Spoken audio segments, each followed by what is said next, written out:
Hello guys, for today's video, gagawa tayo ng tanghulog DIY fruits. At ayan, nagpakulo tayo ng asukal. At ayan, nilagyan natin siya, noted. Then, nilagyan natin sa yellow na may tubig.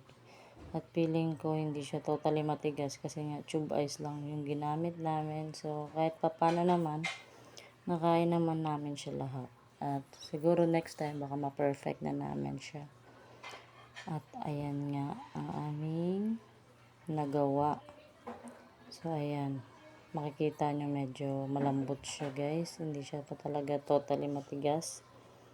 At ayan, kumukulo nga yung asukal. At parang feeling ko hindi pa siya talaga nag-caramelize. Tapos ayan pa yung nagawa namin.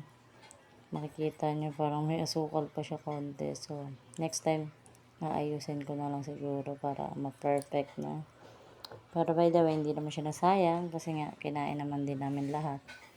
At first time ko nga gumawa niyan.